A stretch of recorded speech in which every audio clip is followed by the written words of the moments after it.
Yo guys, what is up? Jonas here, and in today's video I'm going to explain to you why you are getting the PlayStation billing error code WC-34891-5.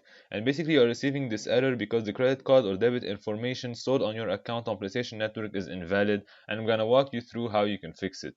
So first of all, just to make sure you know how to enter a credit card information, when you go to account management, you're gonna and go to account settings, you can go ahead and find a tab where it says that payment methods, and then from here you're gonna go ahead and choose from the wallet, and then you're gonna choose payment method and then add a payment method.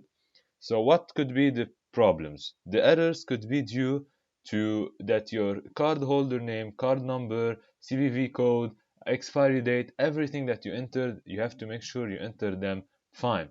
Second, you're gonna make sure that the address is entered correctly. This is very important. If you have two different addresses, that one is set for your account and one is set for your bank account that is completely different, this will not work. And keep in mind, a credit card from a country does not work on an account from another country. So for example, let us say I have for example, a Spanish credit card from Europe. I cannot use it on my USA account in America if you're having an American account, because not everybody have their account region set to where they actually live.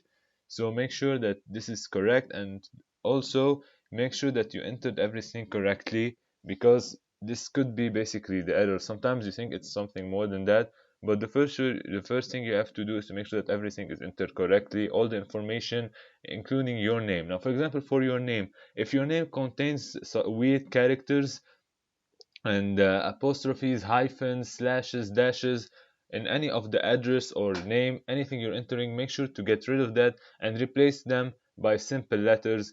Like if you have A with two dots above it, just put A, because this sometimes those characters could cause an error. Now, if you are sure that all of these entered are correct, um, and still you aren't able to make your credit card work, go ahead and try to use another debit card, for example, and always make sure that they are corresponding. Now, there's something I need to let you know concerning your address. What you have to do is to go ahead and look up your bank's address. Sometimes the address you have to enter for the payment method has to be like the same one or very close to the one from your bank account. And once you go on Google and you type in your bank's name and the location of the bank, it's gonna give you a precise address that is used for such transaction. Because you have to check that the address information on your account for PlayStation Network matches the address of the statement provided by your card issuer, and that includes all abbreviations. So you have to have corresponding addresses, because usually this is the problem. This is what's going to happen. Now, if you don't have a credit card that has the same address or region as your PlayStation account, make sure to create a PlayStation account that has the same address, has the same region, same country, same PlayStation Store country if you want, from the credit card you are trying to buy with. And this has been it for this video. I hope you enjoyed it. Make sure to like and subscribe, and I'll see you next time. Peace.